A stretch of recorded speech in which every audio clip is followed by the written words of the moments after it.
Yo, yo, what it do, man?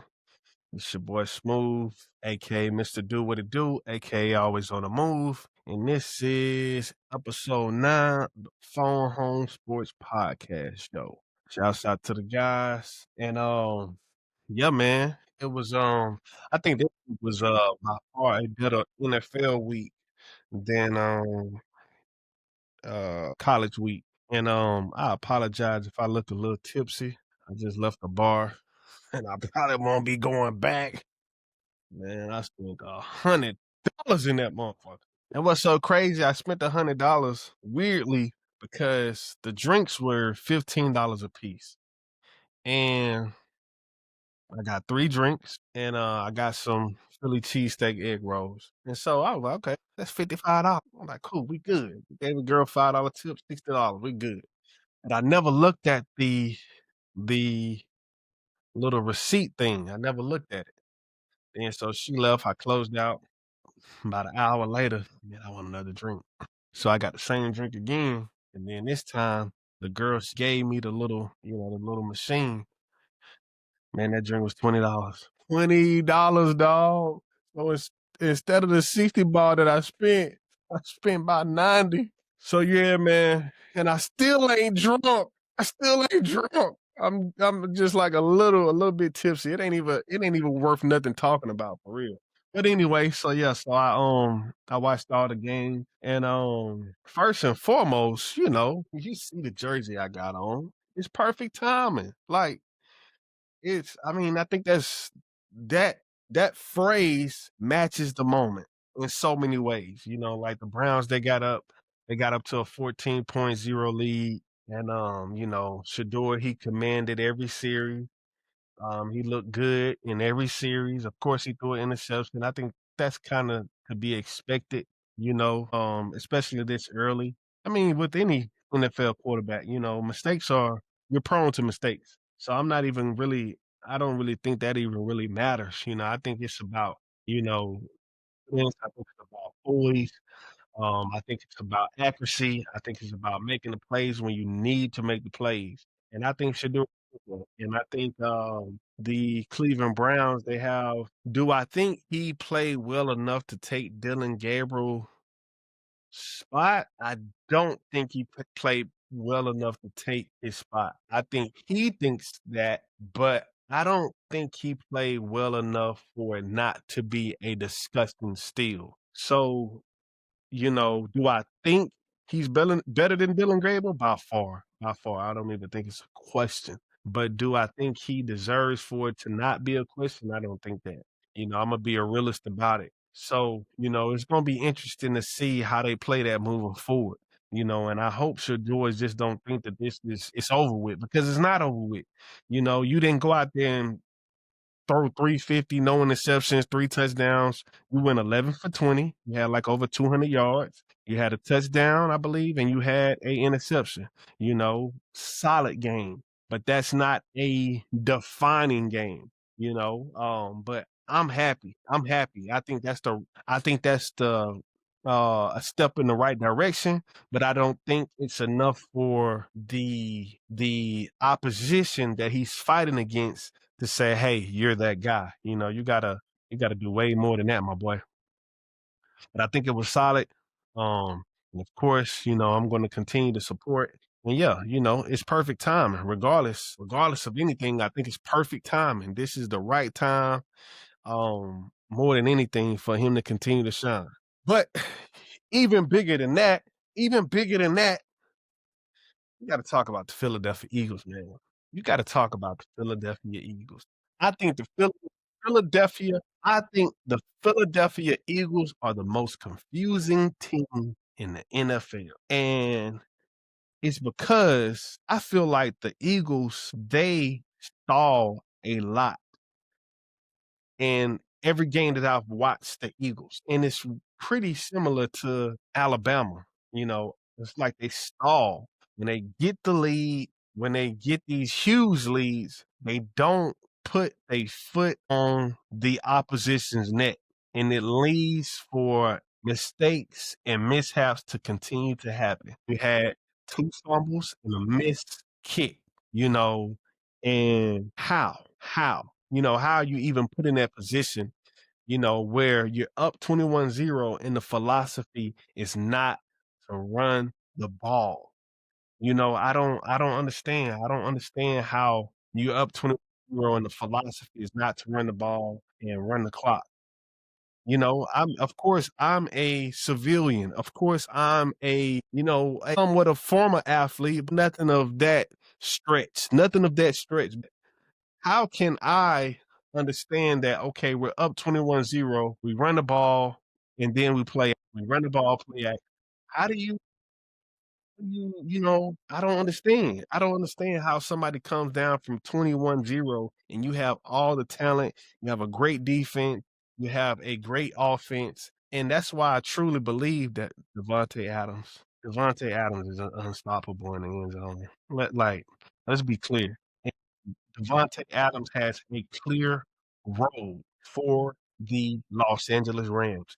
His role is not to be a 100-yard receiver. His role is to catch fucking touchdown. Clear as day. They told that man when he got in when he was in that office, hey bro, you ain't getting 1,000 yards. You're gonna get 16 to 17 touchdowns. It's absolutely insane. I don't think I've ever seen nothing like it. Honestly. I honestly don't think I've ever seen nothing like it. But yeah, here we are. Here we are. And I think it's a very interesting time. Yeah, so back to what I was saying. The Eagles offense is interesting because man, they stalling real bad. And what I see from the Eagles offense is, in my personal opinion, I don't think they run the ball enough. I don't think they stick to the run. And I don't think the passing game, I mean, you were up 21-0, so why are we talking about a passing game? Why are we talking about a passing game? First and foremost, you were up 21-0. So I don't know what it is. And of course I mean, they did have a significant amount of turnovers in the fourth quarter. Saquon fumbled in the fourth, and then you had the punt return. He fumbled in the fourth, and then the missed kick. So I think it was just one of those games, But AJ Brown, he got 100 yards, and they lost. He got 100 yards, and they lost. So what does that mean? What does it mean? I think you got to stick to the things of old. That's what it means. That's what it means, man. I don't know. I don't know. But I know one person they can't blame. They can't blame Jalen Hurts. And let's talk about something that the world doesn't seem to talk about. But every group message I'm in, they love to talk. Ceedee Lamb is trash. I said it and I meant it. Ceedee Lamb is trash. Only reason Ceedee Lamb got that $200 million is because they force fed him the ball for a couple years. I think Ceedee Lamb probably had over 120, 130 targets. But Ceedee Lamb is the worst best receiver in the league. It's not even close. It's not even close. He's the worst best receiver in the league. And what I meant it, George Pickens is the true number one. Tonight proved it. Ceedee Lamb, he can't catch a cold in Antarctica. George Pickens is the true number one. George Pickens is the true number one. He can do everything. He can run the whole route tree. It don't matter when and where and how he catch the ball. It don't matter. George Pickens is the true number one for the Cowboys. It's nothing else to talk about. Ceedee Lamb cannot be trusted. Like, that's just the truth, man. It ain't nothing to talk about. It ain't nothing to talk about. And this is year after year. Ceedee Lamb is not that guy. But, like I said, hey, he got his money.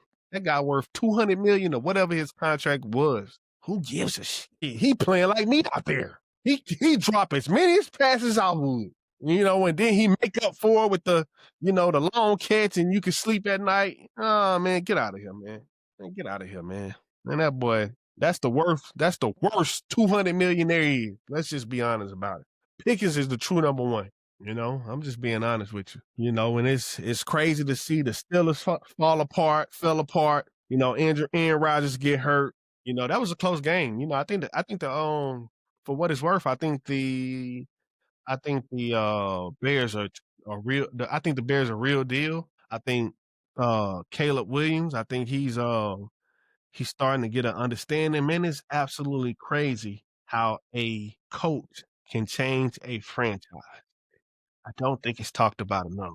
I do not think it's talked about enough, man. When you look at, the Bears, I think they haven't made the playoffs or they haven't this is their first 8-3 start since 2018, 7 years. And you had I think the guy was Mac Nagy or whatever his name was. He was the coach for 4 years, 5 years, and they literally didn't win games. And Ben Johnson just come in there 1 year, and now you guys are 8-3. Caleb Williams is playing better. The offense is playing better as a whole.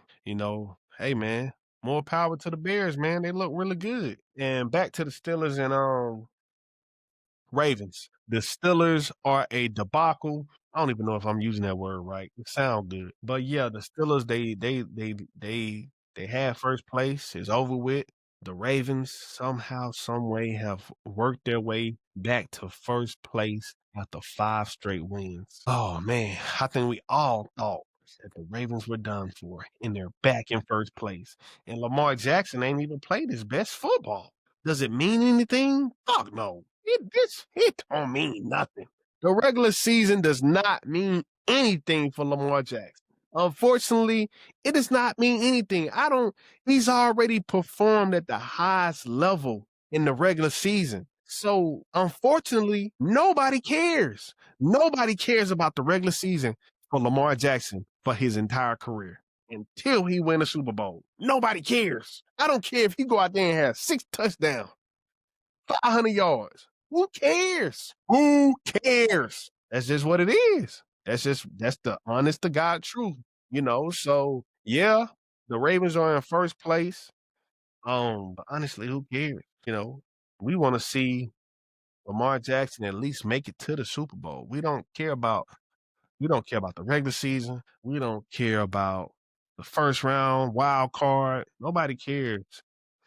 I mean, that's just the truth. I like seeing him play good, and all that type of stuff. I like, making sure, all my dogs get their money. That's true. Who cares? So yeah, they in first place, but who cares? I hate to say this. I hate to say this, but I think I have to say this. I truly do hate to say this, but Ohio State is wide receiver you. I don't even think it's a debate. As much as I've tried to make it a debate over the years and being an Alabama fan, there's no debate. And I think Jackson Smith and Jigba has solidified that for me. And the reason he solidified it for me because I used to say, "Oh man, Ohio State receivers don't never do nothing, at Ohio State. They play above average, but it's nothing special." Well, brother, you can't be nothing special if you got 5 or 6 guys who do the same thing as you do week in and week out. And then they get to the NFL and they're on their own specific team and they killing the league, the entire league. Yeah, bro. It's absolutely it's no debate no more. Sorry, Alabama. I'm sorry, Alabama. But the topic of who is wide receiver that is done. It is Ohio State. And from what it looked like, it's you can't get it back. There's nothing to argue about. Sorry. So let's just get that out the way. And speaking of Alabama, I've said this for 3 weeks now. Ty Simpson is not that guy. And people have tried to troll me. People have tried to get mad at me. But every week he's just proved me right. And if you think I want to be right about Ty Simpson not being that guy, you are horribly mistaken. I wanted Ty Simpson to win the Heisman. I wanted Ty Simpson to be the first pick in the draft. Everything was lined up for him to be everything that the world projected. But I think Ty got a little bit too much dip on his chip. And I think Ty kind of understood that, hey, I'm really not that guy. And that is truly okay. My boy Drake has a famous line on 9 a.m. in Dallas. If you ain't got it, you ain't got it. That theory is brilliant. And I live by that. I live by that for myself. Hey, brother, if I don't got it, I ain't got it. I'm not going to force it. I don't got it. And it's okay. And, for what it's worth, I just don't think that Alabama's going to get it done this year. And I'm the biggest Alabama fan there is. It is hurting me to say these words, but I'm saying these words to prevent my anxiety, to prevent my expectations of being disappointed. I'm saying this to help me in the future. I don't know. I don't know what's going to happen with Alabama. I think they have the perfect team. I think they have the running backs to win. I think they have the offensive line to win. I think they have the receivers to win. I think they have the secondary to win. I think they have the linebackers to win. I think they have the quarterback to win. But does Alabama think? I don't think they think that. I don't think they have that confidence. And Ryan Williams, for what it's worth, man, we talking about a 17-year, 18-year-old kid, man. That internet has fucked his head up. And if you look at the internet is absolutely going berserk on Ryan Williams. And does he deserve it? I think he does deserve it, but at the same time, I don't think he has the wherewithal to understand how to block it out, and I think it's affecting his game. I think for me, in my opinion, I think Ryan Williams is the best receiver in college football. But does he showcase it all the time? No, he does not showcase it all the time. I don't even think Jeremiah Smith showcases it all the time. But Jeremiah Smith has that prototypical, size and all of that type of stuff that's going to be, more respected, in this sport. But the things that I've seen Ryan Williams do, I ain't seen nobody do it. When he's at the top of his game, I ain't seen nobody do what Ryan Williams do in the last 2-3 years. That's just the truth. But when you up here and then you down here, you got to expect the criticism, and I think it's fair. I do think that it's fair, but I just wish it was a lot less because I do think that criticism is getting to Ryan Williams a lot. But hey, that's that. And I think that Georgia, to me, as an Alabama fan, again, I hate to say this, but I feel like Georgia is looking like the best team in the country. When you talk about a dominant run game, when you talk about a quarterback who's gaining confidence every single week, a defense that's gaining confidence every single week, a team that has been through adversity week after week. Hey man, I hate to say it, but I think Georgia is the best team in the country. Ohio State, I said it before, I said it again, Indiana, bro, y'all don't play football. Y'all do not play football, bro. Y'all wait till the end of the year to play football. SEC play football year round. And who was that this week? Oh, Dan Lanning. You came from the SEC. You came from the SEC. How are you going to try to say that you want to play Chattanooga in week 11? The Big Ten, Pac-12, pack them up. Y'all ain't talking about nothing, bro. Alabama played 4 straight ranked opponents. That's for Notre Dame to end up in front of them. Man, fuck these ratings, bro. Anybody got time for this shit? But it truly don't matter. Because Alabama next week versus Auburn, Ty Simpson playing bad, Ryan Williams not catching the ball, Jeremy Bernard hurt. I seen my boy in the cast this week. Man, it's looking rough, bro. But stay tuned. Appreciate you. Episode 9, Phone Home Podcast.